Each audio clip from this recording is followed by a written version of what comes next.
Vietnam, I was one of the tallest girl in class and in school. However, when I went to the US, all of a sudden I became this really medium-sized person. It was my freshman year in college, and when I was trying to take my drink, all of a sudden these two really tall people sandwiched me. They kept talking to each other over my head without even recognizing that I was there. And that was the first time ever I experienced the feeling of invisible, of being short. Moments like these kind of changed my worldview a little by little, and the whole experience of me studying abroad helped me a lot to, really understand how I have been living my life and really have to learn how to do life again. Hi everyone, my name is Phung and welcome to another video about studying abroad. I've been in the US studying abroad for approximately 8 years, and I want to make a series about my experience here, and hopefully it can clarify the experience and help you prepare for life abroad.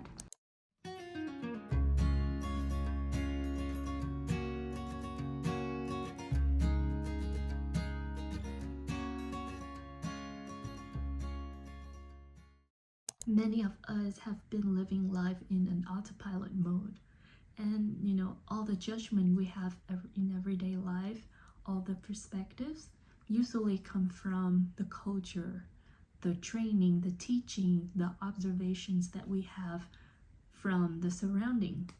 But when studying abroad or living abroad, these perspectives will be shifted, changed, and challenged, and you at one point will have to unlearn lots of things that you know before in order to learn new things and new way of living life. So in this video, I want to discuss more about how living abroad or studying abroad kind of forced me to change my perspective, zooming out to think more carefully about how I have been living my life and how I want to live my life in the future. So I hope that this video will be helpful for some of you who are expecting to studying abroad. And throughout the video, please feel free to let me know if you have any questions, and I'll be really happy to elaborate more if I can.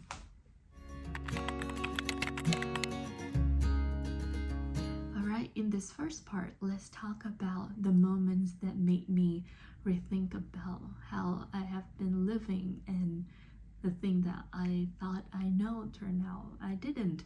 The first one is, I have to relearn how the system works completely. When I get sick in Vietnam, it's a common thing for, everyone to go to the pharmacy, and then you can tell the symptoms to the pharmacist and they can just prescribe you medications. But here, you either have to, take the over-counter medication or go to the doctor office, and then the doctor can prescribe you the medication. And, like back in Vietnam, all the medications you take will be advised and recommended by the pharmacist or someone who trained in medication. But in the US, like common things like flu or cold, you do have to do all the research yourself. And this make a huge difference, right? Like I have to take initiative to go on Google and search for all this weird name of medication and figure out which one do I take. And the people I can take recommendations in the US is actually just the employees there, and they don't really have training in medication. And on the same line, like back in Vietnam, I would automatically go to certain medication or medicines, but then when I came to the US, all these medications were not available. For example, I still have the medication here, so if I get, headache or flu, or some sore throat, I would usually go for these two. The first one is Decozen, and this one. But these are not the things in the US. So, and I never know there is, cold syrup, cough syrup, Advil, Tylenol, ibuprofen. I didn't know any of it. And, I have to research about it or ask people around me. At first I thought that would not be a problem that I would be stressful about, but it turned out, yes, there is. And it's the same for other systems, not just medical one. And I got a chance to, sit down and analyze what are the pros, what are the cons of the differences in these two systems.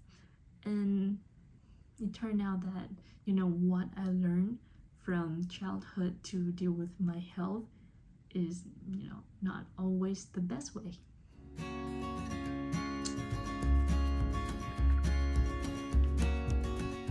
The second thing that shocked me and changed my perspective is how food were valued here, like different food items.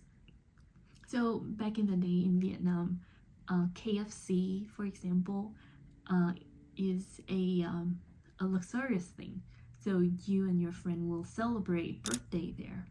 But when I come to the US, I come to learn that KFCs are, a fast food chain that people come, grab some food and go because they don't have time, or they feel a little tired to cook something. And fast food in Vietnam is actually more expensive than normal food. But fast food here is actually really cheap. And similar to fast food, there are some items like milk and egg here, for example, are cheaper compared to other things such as vegetables.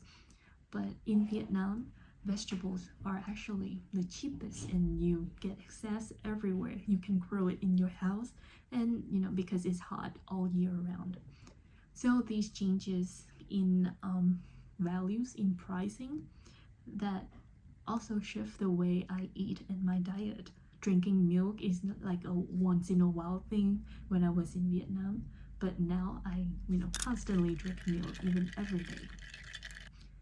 And these things make me rethink about, how can I choose certain food? What should I put into my diet? And what are the key things that I should consider about my diet, except for the pricing or the values, or someone else say that it's good for you or not.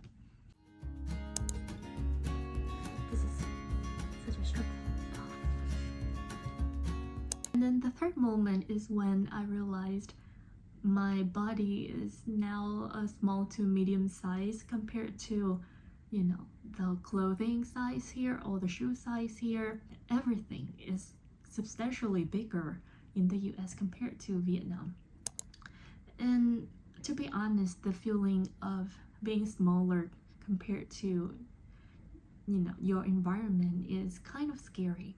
Like, you become this seemingly little kid who look up to everything, who need help to carry, a big box, and is actually impact the way I see things and the way I think about myself.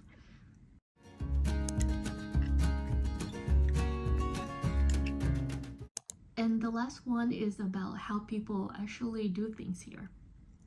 So, it can range from a really small, subtle or insignificant behaviors, like peeling a fruit. Like in Vietnam, people usually peel outward, but in the US, people actually peel inward. And it's kind of interesting to see the differences in, daily life practice. Or it can be as, widespread as humor. I didn't know humor is so culturally specific until I come to the US. and realized I just couldn't find any jokes in the US funny. Like, I remember in my freshman year, me and my friend complained about how lame US people are because, we didn't understand why they laughed at what they laughed. And it was not until 3 or 4 years later when I got this whole context about the culture itself that I started to understand why the humor makes sense here. And recently I found myself laughing at, Islamic jokes and, the German versus American jokes, which I would definitely not find it funny at all when I first came to the US. And, even humor, like a really common emotion that we all share, actually is practiced different between Vietnamese and US people. So these realization of the differences kind of make me have all these aha moments of, of that I've been living life in certain way because I was raised up that way. I was used to this culture and I was used to the family setting, the social environment that I have. And now when I come to the US, I have this third person point of view when it comes to humor, when it comes to even cooking, buying medicine, cleaning up the house, buying clothing, carrying out everything throughout the day, or even talking to people.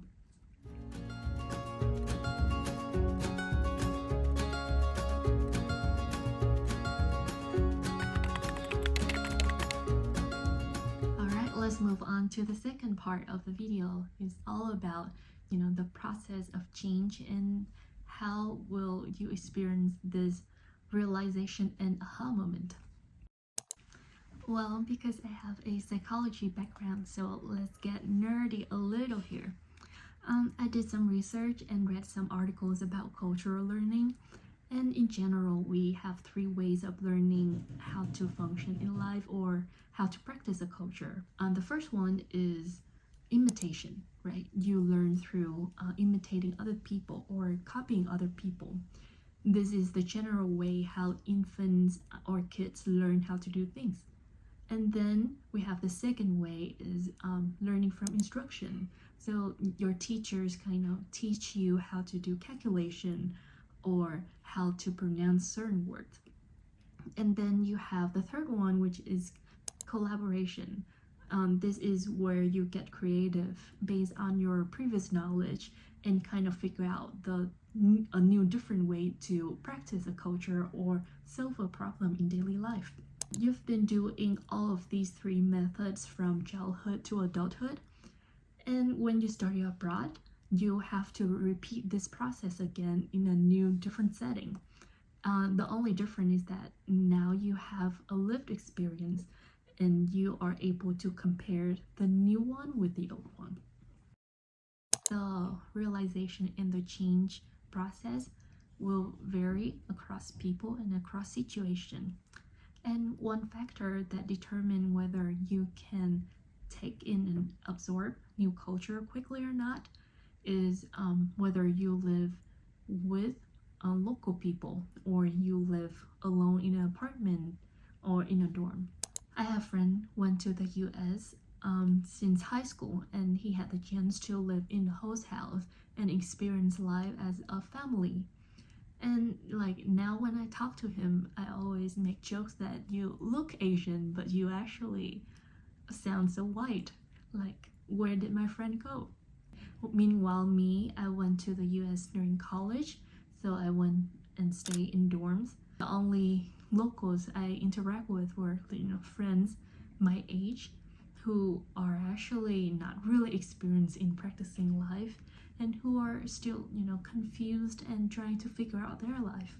So the culture practice that I see is a little more limited. So it took longer for me to, understand like what's going on and find out, what shaped the way people think here. It was not until I had chances to went to my professor's house or my supervisor's house for special events that I kind of get, a sneak peek of what they actually do here.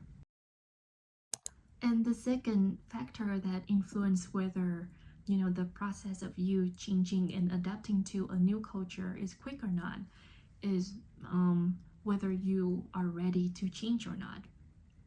Whenever we see something new, the first reaction would be comparing to the past experience, right?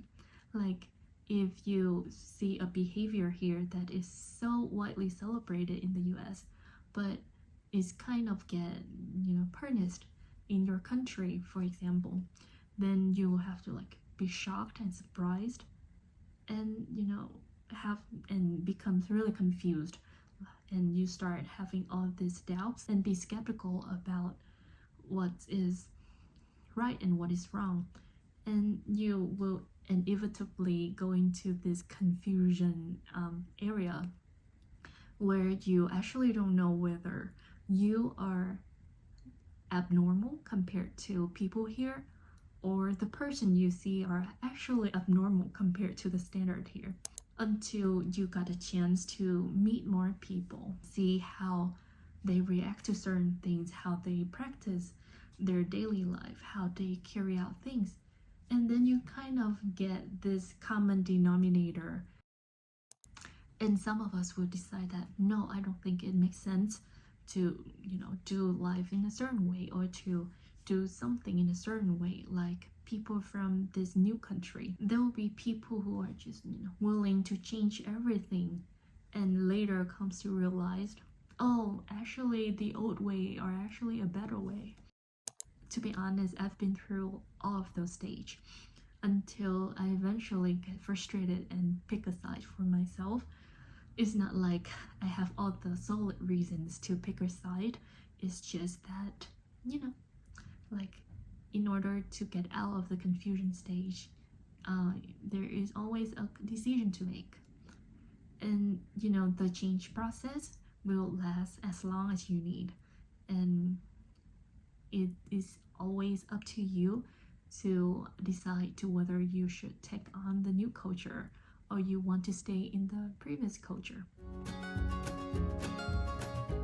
Well, the process of unlearning what you were taught in the old culture and learning what you will be taught here in the new culture will be full of emotions. Not always the one that you want, but I guarantee that you will gain lots of clarity coming out of it. It's just that to prepare for this really big change, make sure to think about, how you will confront the differences, how you will learn the new way of doing life. Will you try to, retain the traditions you have because you were raised up that way, or are you willing to change yourself and adjust yourself so that you can fit into the new culture? And the whole process and the whole experience of learning new culture and learning how to live life will broaden your worldview and will help you decide what you want to do and how you want to live in the future.